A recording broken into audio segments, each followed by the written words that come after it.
আজকে যেভাবে আমাকে অপমান করা হয়েছে, ঘরের দরজা ভেঙে আমি এর বিচারের ভার মহান আল্লাহ ও প্রিয় দেশবাসীর উপর ছেড়ে দিলাম। বাংলাদেশের প্রথম নারী প্রধানমন্ত্রী এবং বিএনপি চেয়ারপারসন বেগম খালেদা জিয়া মঙ্গলবার ভোর ৬টায় রাজধানীর এভারকেয়ার হাসপাতালে চিকিৎসাধীন অবস্থায় ইন্তেকাল করেন। মৃত্যুকালে তার বয়স হয়েছিল ৭৯ বছর। বাংলাদেশের রাজনীতির ইতিহাসে বেগম খালেদা জিয়া একটি অবিস্মরণীয় নাম।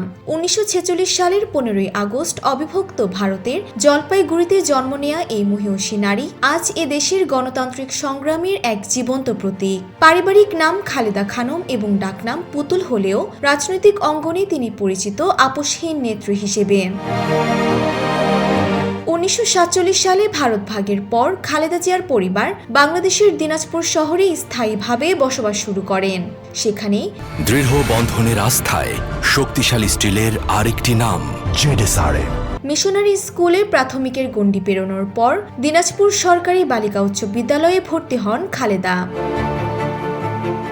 ১৯৬০ সালের তৎকালীন ক্যাপ্টেন জিয়াউর রহমানের সাথে বিবাহ বন্ধনে আবদ্ধ হওয়ার পর সাধারণ গৃহবধূ হিসেবেই জীবন শুরু করেছিলেন তিনি।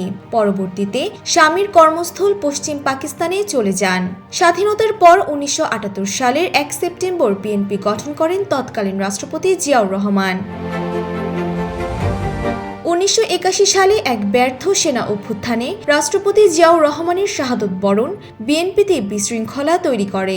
সেই কঠিন সময়ে দলের হাল ধরেন খালেদা জিয়া। ১৯৮৩ সালে তার নেতৃত্বে গঠিত হয় ৭ দলীয় জোট, যা তৎকালীন এরশাদ বিরোধী আন্দোলনের রাজপথের প্রধান শক্তি হয়ে দাঁড়ায়।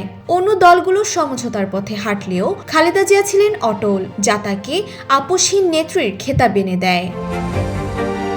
খালেদা জিয়ার নির্বাচনী ইতিহাস ছিল খুবই বিস্ময়কর।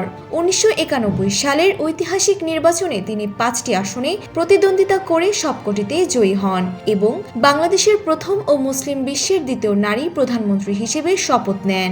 পরবর্তীতে ১৯৯৬ ও ২০০১ সালের নির্বাচনে তিনি ৫টি করে আসনে জয়লাভ করেন। এমনকি ২০০৮ সালের নির্বাচনেও তিনি ৩টি আসনে লড়ে সবকটিতে বিজয়ী হন।